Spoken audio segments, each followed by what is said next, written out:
What's up, guys? It is the most wonderful time of the year. Happy College World Series week. We're getting started tomorrow. NC State taking on Stanford at 2 o'clock, Arizona Vanderbilt at 7, and then Sunday we got more action. Virginia, Tennessee at 2, and Mississippi State, Texas at 7. Colby, welcome to the best week of the year. Well, we can debate that, but I think it is. No, it's the best week of the year. I know we said earlier it was opening day, but yeah, this is definitely better. That's what popped in my mind when I said we can debate this. Was the opening day when I said that. I mean, I know the goal of this pod is to make everyone care about college baseball, which I think we were doing. So I don't see why this isn't the best day of the year. Yeah, I mean, been waiting for it all year. So this is what we play for. Well, these 8 teams are very lucky to be here. Yeah, and they've all had completely different runs to get here too. There is a clear cut like top teams, but everyone's taking a different path. No one's taking the same path. And once again, we need to reiterate, we will not be seeing number 1 team in the country. That's crazy. Yeah, it still hasn't hit me completely, but I think the team that took them down is definitely a worthy opponent for Stanford and whoever else they face. Yeah, absolutely. Maybe rent out Kevin Kopps to these teams. Can we do that? Except for Vandy in Texas, they got enough pitching. Yeah, they don't need them. No. But let's get into it, shall we? Let's dive right in. All right, so we're going to call this bracket 1, the Stanford, NC State, Vandy, and Arizona bracket. So in bracket 1, for the game 1 matchups, we have NC State, Stanford, and Vanderbilt, Arizona. In the NC State, Stanford team, you see 2 teams with 2 of the most impressive wins in the Super Regionals and 2 of the hottest teams entering postseason play. NC State, they started the season 1-8, but you wouldn't know that from how they're playing now. They're just on an absolute tear. Stanford, they were preseason. I think they were picked last in the Pac-12, so they've definitely turned it around, and they just took down a mighty Texas Tech team. Yeah, I mean, I talked about it plenty on the last show, but I could go on all day about how impressive that was, shutting out those bats in the 106-degree heat in Lubbock. So yeah, my respect for Stanford is through the roof right now. Yeah. Speaking of those bats, NC State's got some bats too, and they're going to face Stanford ace Brendan Beck, who in his last time out went 7 1/3. I think 3 hits and 13 Ks. So it's going to be definitely a challenge for NC State. Yeah, this is the one area that does worry me about NC State because staff ace Reed Johnson, he gave up 7 last time out, only went 3 innings against Arkansas. Granted, that is Arkansas, but their other pitchers were able to contain them. And if you remember, that's a game that Arkansas dropped 21 on NC State, the only game they lost in those supers. So I guess the good news is he only threw 76 pitches, so he's fresh and ready to get some revenge on the mound. So the Wolfpack will really need him to repeat his performance against Alabama or something along those tracks. He went 8 and only gave up 1 run in the regionals. So if he can be even half as that good, they'll be in good shape. But definitely a concern with the way he threw the ball in Arkansas. Yeah, and a concern for sure because he's going to have to go against the Stanford lineup that has 3-hole hitter Brock Jones on an absolute tear entering Omaha. In his most recent game against Texas Tech, he had 3 home runs, 6 RBIs, and one of them was a grand slam. He is the catalyst to that Stanford offense, and I think while Tim Tawa, the number 2 hitter, started off both games. I think he went yard in both actually. So he's been starting off the scoring, but Jones is the one who's been running that offense. He's the anchor of that team. So I think for Stanford to have a great game, they're going to need Beck obviously to pitch like he has been all year, but they're going to need Jones to hit NC State hard. Yeah. Pretty experienced group in their lineup. Most of them were there for their Super Regionals run in 2019, but obviously he is the guy everyone will have their eyes on with the way he played. Tawa and Robinson are other guys to definitely keep in mind. But yeah, and then Alex Williams on the bump, the way he threw in Lubbock as well, will be a big factor in game 2. So that's what we're looking at for Stanford. And then NC State, the biggest name that stands out in the lineup has to be Jose Torres right now with the clutch factor he's brought throughout the postseason. Obviously, everybody knows the home run he hit off of Cops to give them the win in Game 3. But he had a couple home runs, including some that kind of fell to the wayside in that 21-run game in Game 1.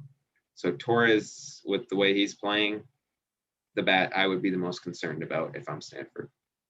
Yeah, for sure. And another note for Stanford, Alex Williams going in Game 2. Their bullpen only threw 2 2/3 innings in the Super Regional, but if they lose either of those first 2 games with their aces, they're going to be having to go Penn games 3 and 4, and against Vandy and Arizona, Penn games are not going to do too well because Vandy obviously has the top 2, but they also have 2 pretty good freshmen. Arizona has the most potent bats in all of Omaha, so Stanford needs to win those first 2 games. Yes, especially when you look at the D1 baseball previews and they only give the bullpen of Stanford a 45 overall. That's on the 80 grade scale, but Zach Grech has been their guy as the closer, but after him, it does get a little thin. So definitely a concern for them. Yeah, and for NC State, I think Torres is definitely the difference maker for them in that lineup. But Reed Johnson going pitching anywhere like 5 to 6 innings, I think would be a great start for him against Stanford. They're not known for their pitching, and they can obviously get away with a few miscues, but they need Torres to be hitting bombs, and which is going to be tough to do because, as we know, Omaha, TJ Ameritrade Park, not a hitter's friendly park at all.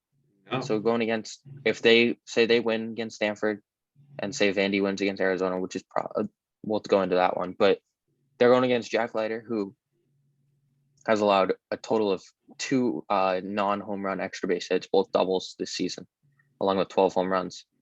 So he's probably going to be unhittable.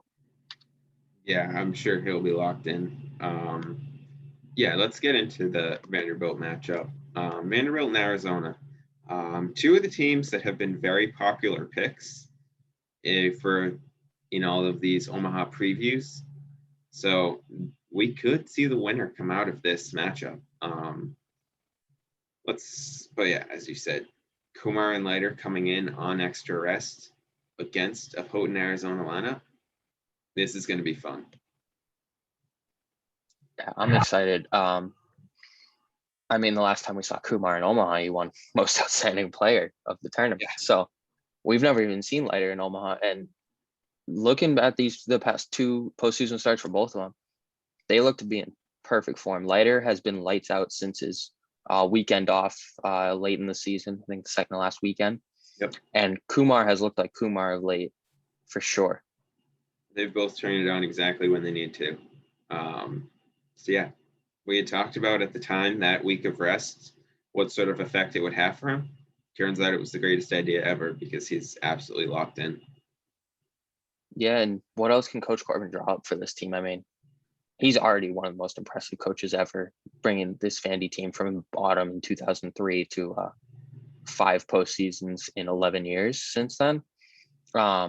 He has a second breakout pitcher in Jack Leiter, who obviously, this is really his first season because last year was shortened. Yeah.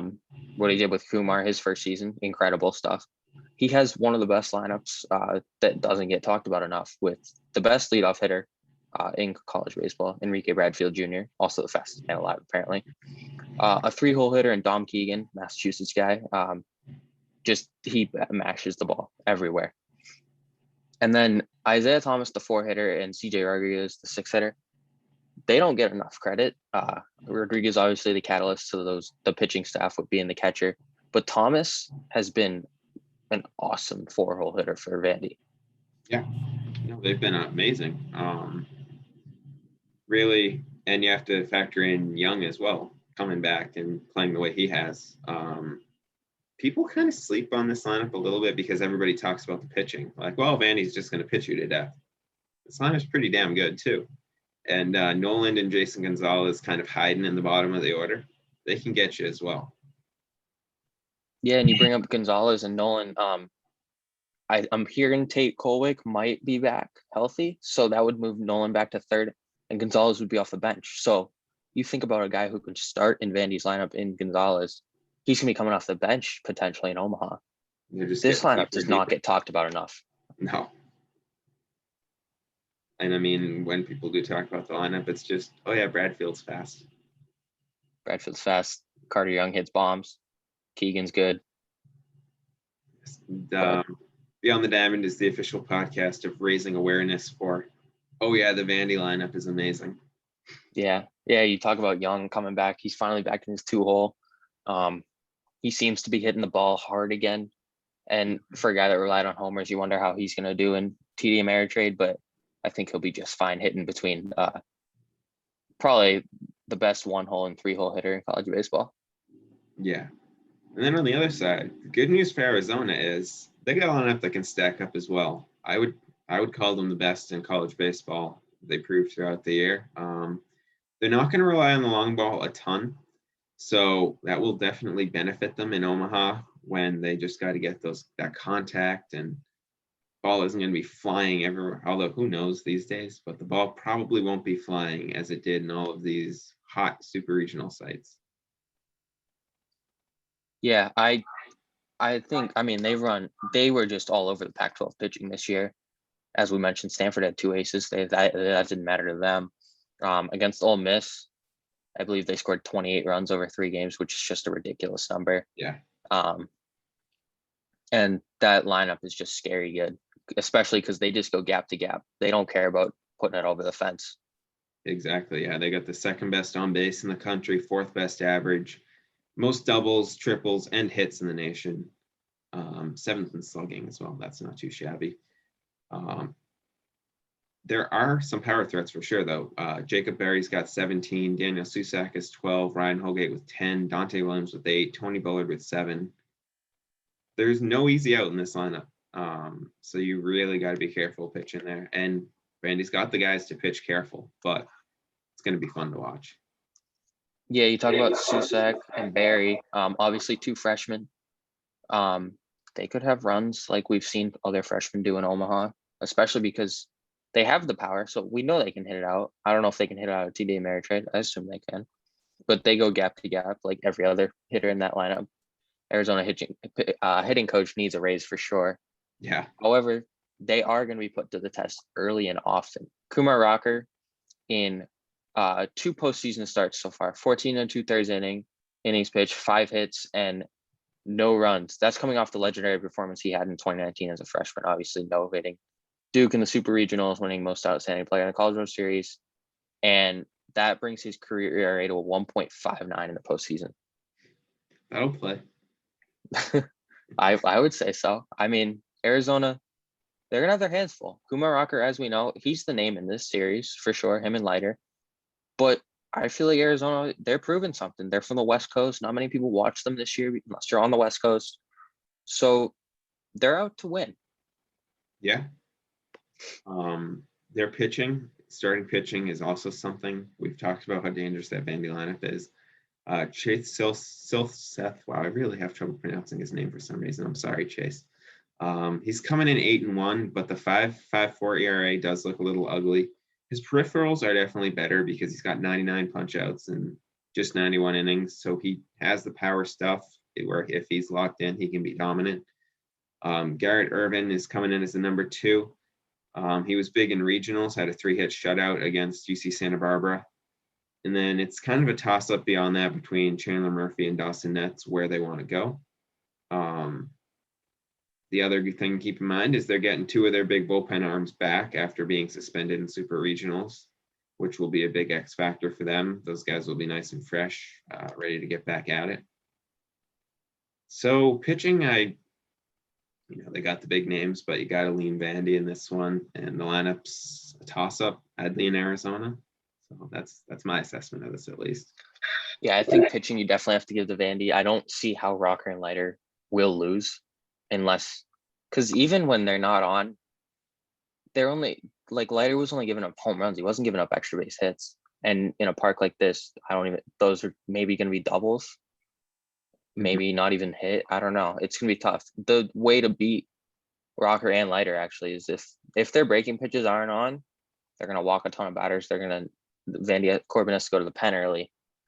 Whereas Arizona, they're used to going to their pen. Obviously, their top 2 arms are back. So that's definitely much more reliable. I'd give the pen to Arizona because we've seen them more.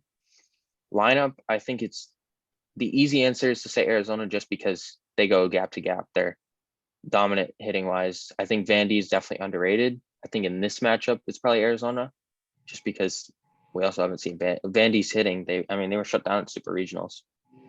Yeah, and props to that East Carolina pitching staff. They were amazing, especially Williams in the first game. But yeah, we'll see. Yeah, and I think the X factor for Vandy, not even just in this game, but the whole all of Omaha, two pitchers, obvious choices. But I think the guy who's catching them, CJ Rodriguez, he's the catalyst for that offense and defense. I mean, we've seen all the videos going around of him just throwing out East Carolina runners by like 20 feet, like what Yachty used to do in his prime. And all year, while he doesn't have high like average numbers and whatnot, but he's been driving the bottom of that lineup big time. And that's been an underrated part of Vandy's lineup for sure.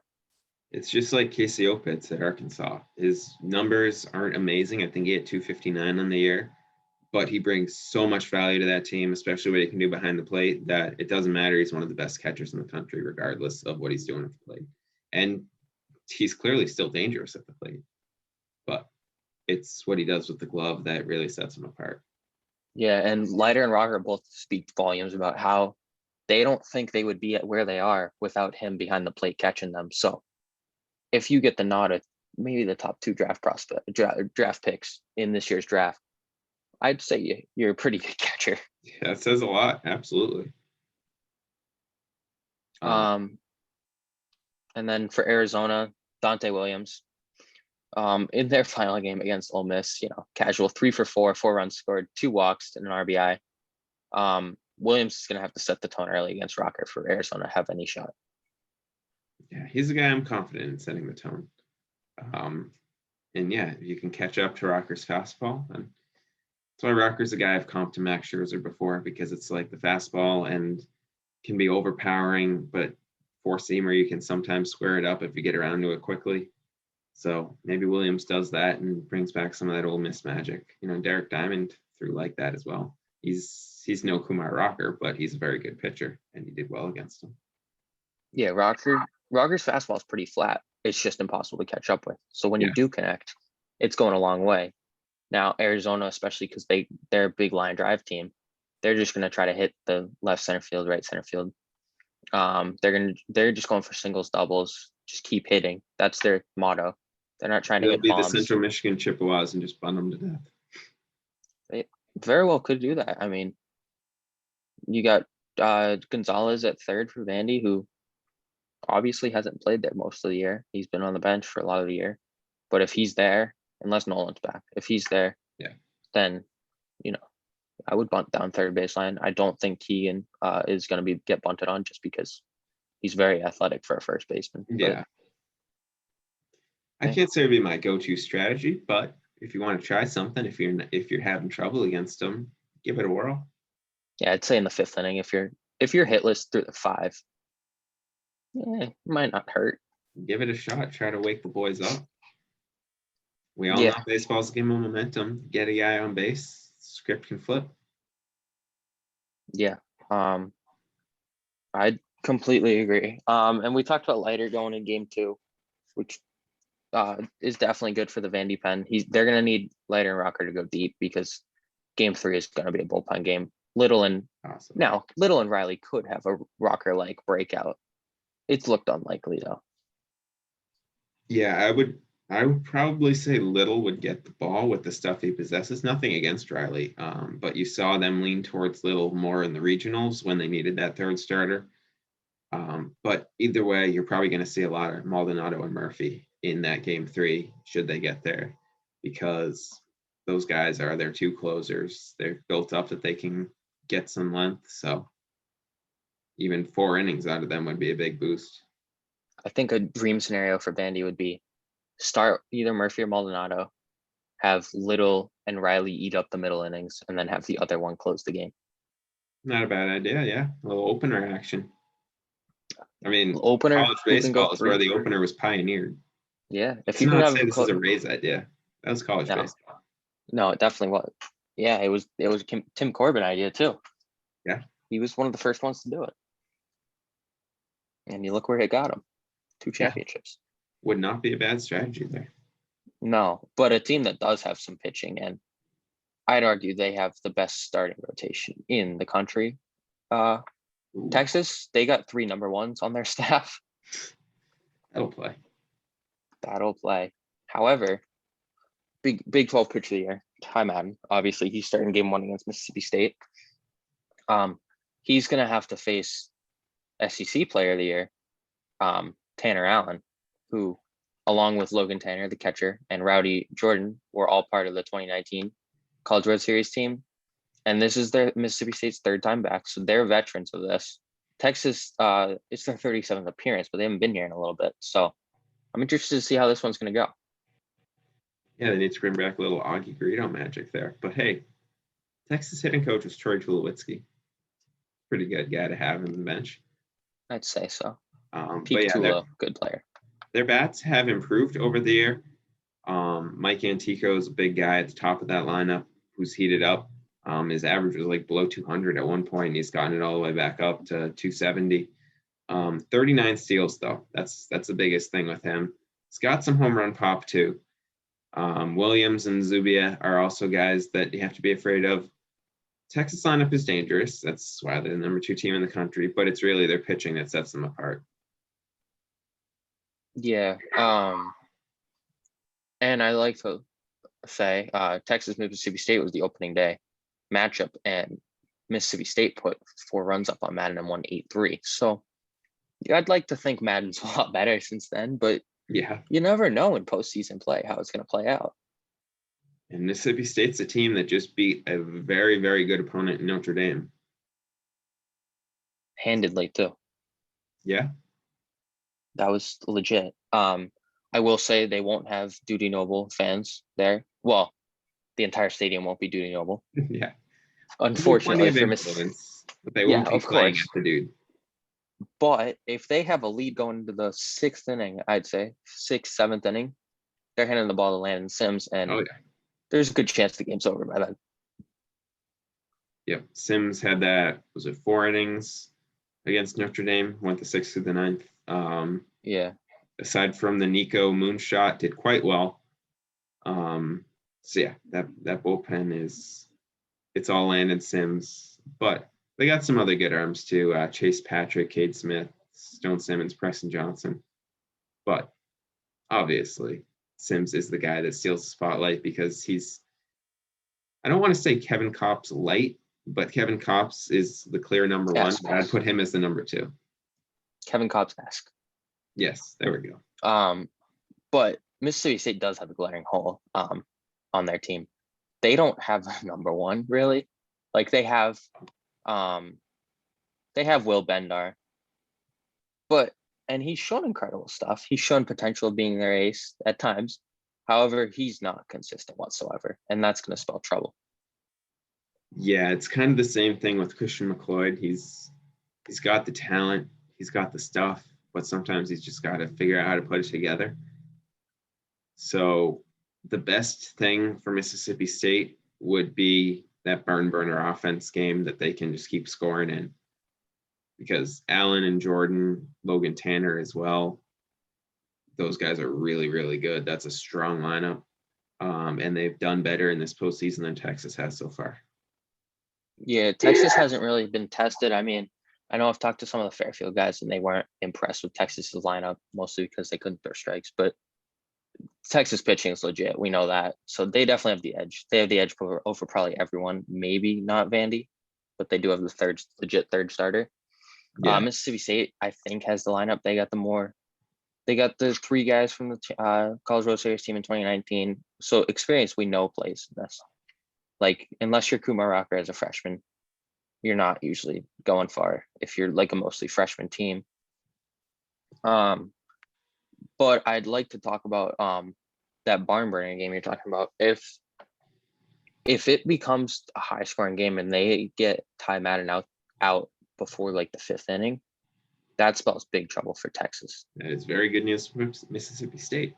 But yeah. Not what Texas wants.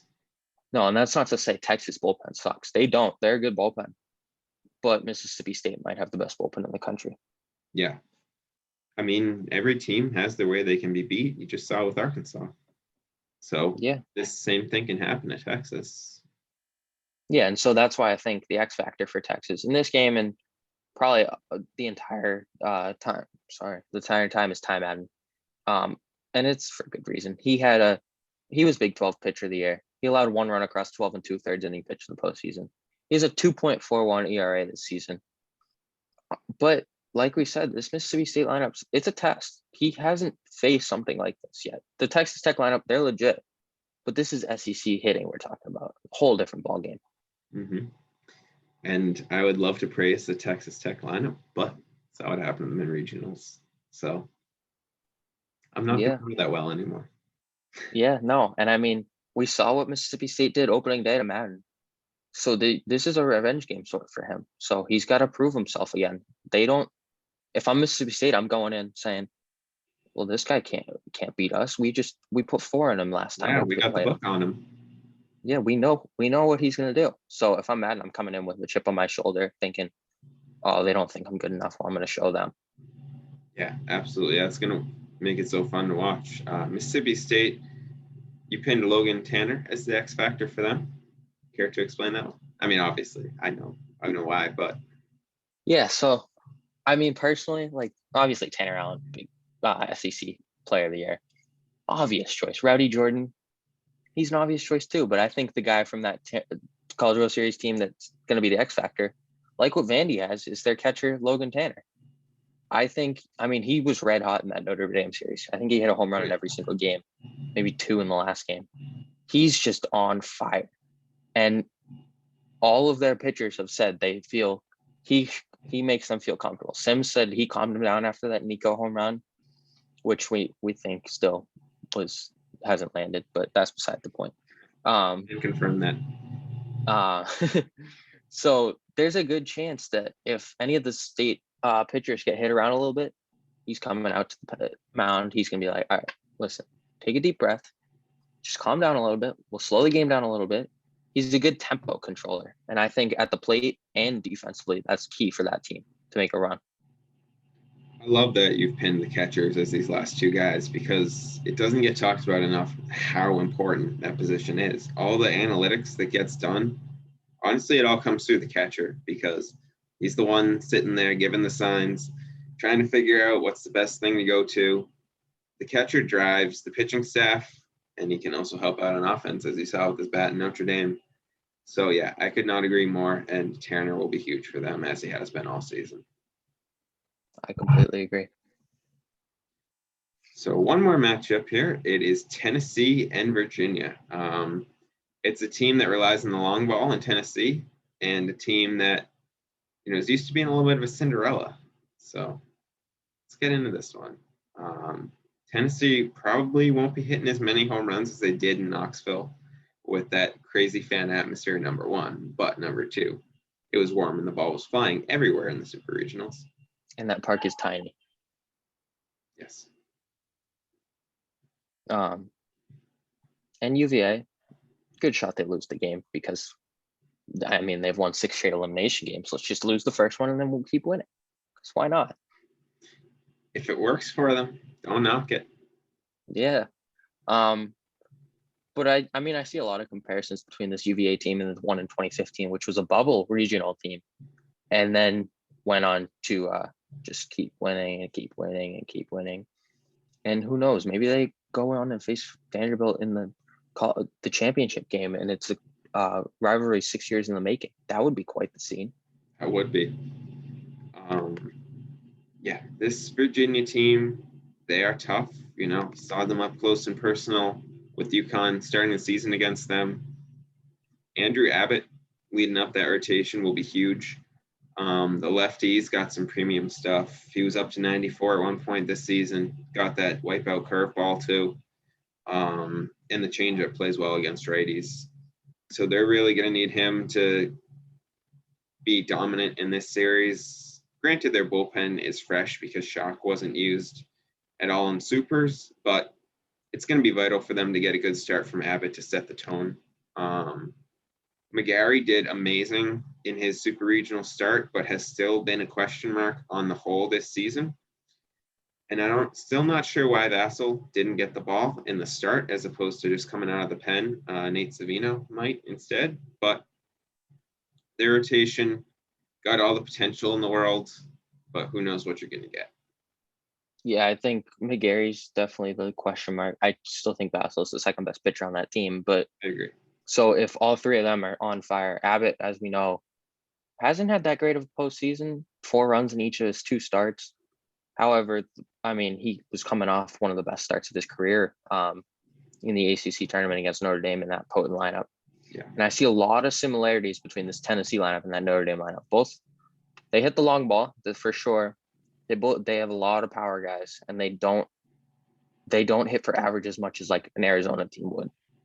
So if Abbott can quiet their bats down, which you would think would be easier playing in a bigger ballpark, that's going to spell trouble for Tennessee. Yeah. And if he can't, they'll be quick to turn to that bullpen because they've not been afraid to all season. Blake Bales has gotten in 25 games. Kyle Witten and Zach Messenger have also been guys they've leaned on a lot. But Matt Wyatt, another one. He was pitched really well the last 2 weekends. And we'll see. Maybe they use Vassell out of the pen again. It worked for them. They won. So yeah, they got a great pen. They got a great pen. Why not add to it? I guess you can, if you use Vassell out of the pen for 2 innings every day. I mean, it's technically better than a starter, I guess. I guess so. I mean, do what the Red Sox did with Nathan Eovaldi in the 2018 World Series. Granted, they didn't think he was going to have to throw, 900 pitches in that 18-inning game, but sort of that script. You take a guy with premier stuff, say, okay, he can be valuable in these short stints every day. Yeah, I mean, I don't hate it. I mean, I guess it could work. I still think Abbott is the key factor because Virginia's lineup is pretty good. I mean, they got a good 1 through 4. Then they got the bottom lineup with the other Geloff and whatnot. I think Tennessee definitely has the better lineup. In game 1, pitching's probably even unless Abbott has one of his strong starts. Otherwise, it's an even pitching matchup. So I'd probably lean Tennessee, but I'm not entirely sure. Yeah, it's still a dangerous lineup for Virginia. Not even their numbers. There are some guys that don't look amazing, but they're all very clutch, and they came through. Different guys have come through at different times this season. Like Chris Newell, he's only at 239, I think it is, but he had a huge home run in the regionals. Or Kyle Teal had that grand slam in the supers. Zach Geloff and Devin Ortiz, guys to definitely be afraid of. Nick Kent can steal some bags. But yeah, I agree with what you're saying there. I might give it to Tennessee with the likes of Gilbert, Beck, Ferguson, Lipkiss, and Russell. That's going to be tough to stop.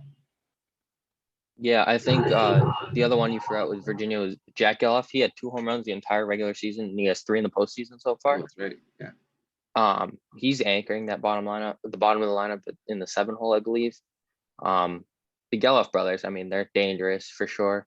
Ortiz, I think, is the lineup X factor just because he's one of the veteran guys. Teal is a freshman. He's legit, but Ortiz has come up in those clutch situations more often than not. And he's another guy we got to look out for on the mound.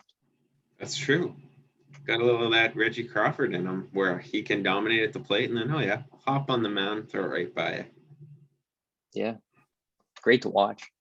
But it's an X factor for sure when you have a guy like that the other team might not expect to see, and then you see him starting to throw in between innings. It's like, oh boy, get your Ortiz scouting report ready. Yeah. And then difference maker you had for Tennessee, Blake Tidwell. Yeah, Chad Dallas is, I feel like you know what you're going to get out of him. Matching up against Abbott in that first game, he's a stud. 93 to 95 heater, really nice cutter and slurve as well, and does not walk people. 19 walks as opposed to 118 Ks. But yeah, Tidwell's a guy on the younger side, probably pitching number 2. Last time out, he got length against LSU, but he did give up 6 runs. They were all earned. So they're really going to need Tidwell to pitch well here.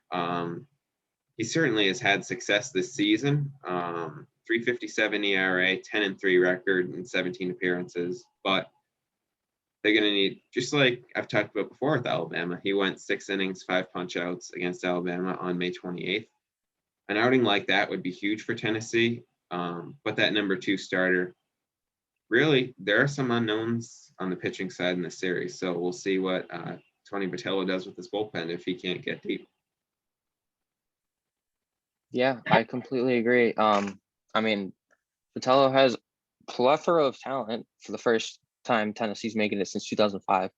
And I want to see how he uses it. I think they have all the potential in the world. I just don't know if they can come through in the clutch.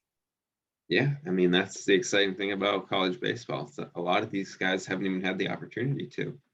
So now the spotlight is brighter than ever, and see what you're made of. Yeah, I completely agree. Now should we get into our picks? Yeah, let's do it. Let's see what you got.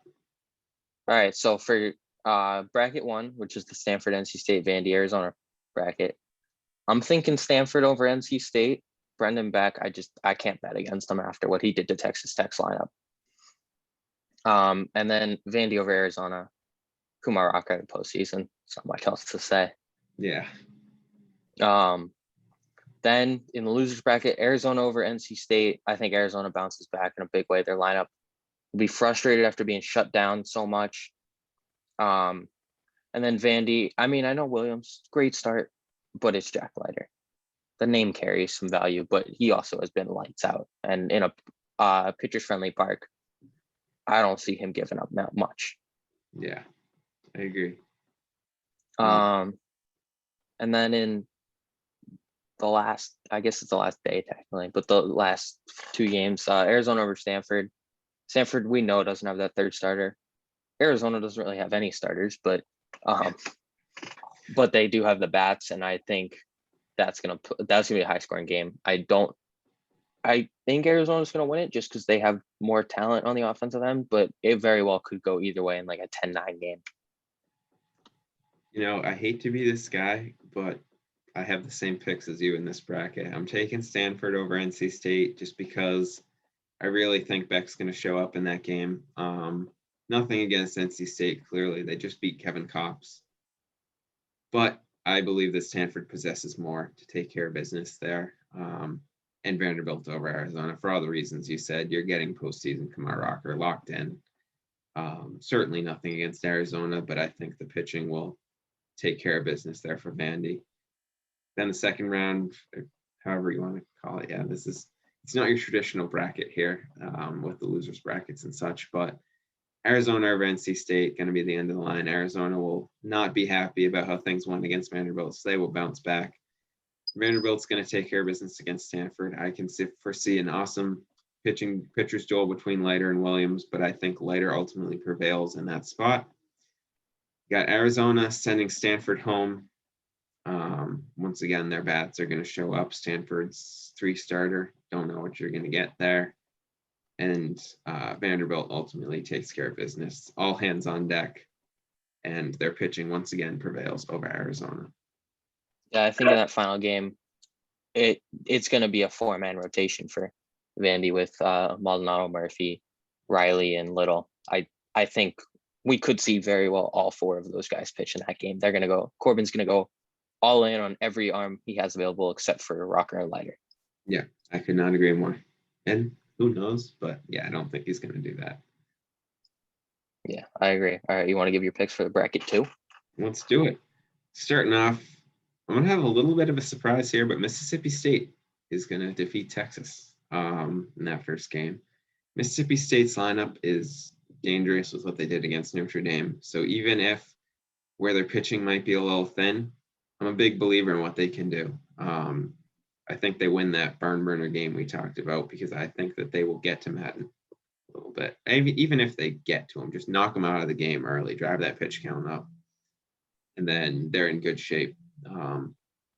Round the other game, I got Tennessee over Virginia. Abbott will pitch well, but it won't be enough because Tennessee will ultimately prevail. They'll find a way to get some balls out of TD Ameritrade. Round 2, Virginia, big surprise here, is going to come back and knock out Texas. Virginia is a scrappy team. I really like what they can do. I don't want to disrespect Texas. I'm giving them bulletin board material here, but this is more how I feel about Virginia than anything else. They're not a team that's going to go out easy. So I think they pull off the upset and send Texas packing. And then the winners bracket, Tennessee will take care of business against Mississippi State. They'll be riding high after their win over Texas, but Tennessee will be the stronger team in that game. As we move on, I got Mississippi State over Virginia. Virginia battles, but Mississippi State ultimately prevails. Then we come down to the final game here, and Tennessee takes care of business against Mississippi State. They all hands on deck with pitching. Sims gets a little tired because he's been used heavily, and Tennessee's lineup takes care of business. That's what I got. How about you? All right. So I don't see how Madden's it's a revenge game for him. I think he's gonna handle State's lineup. As much as I love Mississippi State's lineup. On the other hand, I think UVA, just like you said, they're scrappy. Even though Tennessee had that one comeback win, I don't think they've faced a team like Virginia yet. You see LSU, they were a little scrappy, but they weren't like what Virginia is scrappy. Virginia just claws back no matter how much they're down. And then you have their closer, Skosh, and he's just the best man ever. But so if they have any type of lead, he's coming in. He might give up a run, but then Virginia will score another run and it'll be all better. That's how that team works. So that's why I have them over Tennessee. So then in the winners bracket, I think Texas. I mean, they're number 2 against UVA. Virginia. Now, I will preface this with, if Vassal goes for Virginia, I think this very well could go Virginia's way. That's what I had in mind as well. But I think I lean Texas because we don't know the situation with what Vassal is doing, with how Virginia's going to pitch. Mm-hmm. And then in the losers bracket, Mississippi State over Tennessee. There's nothing against Tennessee. I just think Mississippi State, they're going to get blown out in the first game, so they're not going to use Sims. They're going to use Ryan Sims for 5 innings against Tennessee and win behind the bats of Logan Tanner and Tanner Allen. That's what behind the Tanners, I like to say. Yeah. So then in the losers bracket, I think Virginia, Sims is going to be tired. He's thrown 5 innings the day before. Virginia, they're not going to have used much of their pen against Texas if Vassal's not going or if Vassal is going. So I think they're all hands on deck. Devin Ortiz is going to get the game-winning hit, I think. Not necessarily a home run. It's going to be a double or a home run. It's going to be like off the top of the wall where it could go both ways and they have to review it. That brings in Geloff. Both of them, actually. That brings in both Geloffs. I don't know how, but it does. Okay. I haven't figured out how that works, but and then I have Texas over Virginia. Eventually the magic runs out. It's not 2015. This is 2021. Different ball game. Texas, they have that third starter. And from what I've heard from the Fairfield guys, that third starter is legit. He was carving them up. Now, Fairfield's no Virginia, but when you have 3 starters, and it's not like Vandy's 3 starters where they have like 4 guys going in the third game. They have one guy they can ride, and they have a guy who they can ride in the first game and the second game. So now the third game. So their bullpen's fully rested too. And I just think Virginia, similar to how they were in the Super Regionals, where it looked like they were down and out, and then they got the Grand Slam. I don't think they get the Grand Slam this time, though. Yeah, I'm feeling that same thing as you are. I don't know if they have enough magic in the tank. If they do, it would be real fun to watch. But ultimately, I think the stronger team could prevail there. Yeah, and if they do have enough magic, I'd love to see a Virginia Vanderbilt rematch, 6 years in the making. But I instead think Vandy over Texas in 2, clean sweep. I don't see how Rocker and Leiter lose at all this year in the postseason. They're just too good. There's a reason they're 2 of the top 4 prospects in the country. Yeah, I also went with the Vanderbilt sweep in 2 games, except over Tennessee in my bracket. I love you, Tennessee, but exactly, those 2 pitchers are just going to be overwhelming. Yeah, and my reason for the sweep is in game 2, even if Texas is like close game, they're not going to pitch their third starter because if they win, they have to go to a game 3 and they need him for game 3. Whereas I think they might, because you just got to get there first, and then in the game 3, anything can happen. But you do make a good point there. Well, I think they trust their bullpen enough, but at the same time, Vandy has the two M's, Murphy and Maldonado, and they can go back-to-back days like no one's business. So I think they go. Leiter goes 7, and then they pitch the final 3. Yeah, for me, I'm thinking in my matchup with Tennessee. Tennessee is going to be trying to get that home run power. Not going to be as easy as it looks in TD Ameritrade. They'll get one here and there, maybe solo shot, but Vanderbilt will prevail. And if I'm going based on yours, unlike how Drew Gilbert got the biggest hit of his life against Wright State, he swings for the fences every time. I think he's gonna have a tough College World Series swinging for the fences, with the fences being so far. Yeah, he might end up with 1 or 2, but might not be the best baseball he's ever played if that keeps up. Yeah. And I would like to say, like you said in the Vanderbilt Arizona game, I think the winner of the College World Series comes from that. I think if Arizona ends up beating Vanderbilt in the final game of that bracket, then Arizona probably beats Texas. But it would be a much closer game. Yeah, I love that pick as well. I do, big believer in what Arizona can do. I ultimately think Vanderbilt will prevail over them, but if they find a way to get it done, watch out, because that's a special team. Yeah, anything can go in that game 3, especially because Arizona goes into the game 3 knowing they don't have a third starter, whereas Vanderbilt is relying on 2 freshmen and 2 closers to get them through. Very well could work. However, that Arizona lineup is so good that I don't know if it can. Yeah, we'll have to see. Maybe they get desperate and they're running Kamar back out there. You might see some scouts cringing, like, please don't get this guy hurt.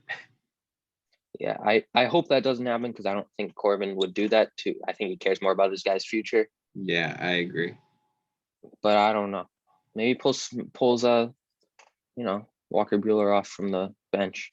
Somehow he's there. Yeah, David Price, lefty. Yeah, I love that. Yeah, then Rad Buehler. Yeah. Imagine a College World Series alumni. That'd be amazing. Vanderbilt would win. No, actually, Texas probably would. I'll take my chances with either. I don't know who. Stanford has some good guys too. I don't know. It would be good. It would be interesting. Yeah. See? Hey, UConn's got some good guys too. We give you good baseball analysis, but also some hot marketing ideas on top of it. Great marketing ideas. Marketing geniuses over here. Yes. Call us if you need anything. Speaking of marketing geniuses, you can find more of that at Beyond the Diet Pod on Twitter and Beyond the Diamond Podcast on Instagram. Be sure to give us a follow there if you haven't already. Yeah, we post graphics when the episodes go up. Post some memes too occasionally. Twitter will give you our thoughts, because it's Twitter. No one cares. Twitter, we get the insight. Instagram, we get Colby's strong meme game. Yes. And exactly. Updates of when new episodes are hitting the airwaves. Yeah. Sometimes I'll give you insight on Instagram, but usually it's memes. Yeah. Big meme guy. We love memes. Graphics too, of course. Could be a graphic guy. Yes. He's been coming up clutch with those pretty sick graphics you've seen the last few weeks. Hey, maybe sometime this summer we'll have a jersey design contest to design some new UConn uniforms to send to them. That sounds fun. Who doesn't love jersey design? You'll send it. Yeah, exactly. Anyway, guys, I got nothing else. Yeah, thanks for listening. Don't forget, College World Series starts tomorrow, 2:00, NC State, Stanford on ESPN. So do not miss checking that game out, because you'll regret it if you don't. Yeah, I agree. It's going to be great. So that's what we'll be doing all weekend, checking out the College World Series. Thanks for listening. We hope you're doing the same. And don't forget to follow us on those socials. Thanks, guys.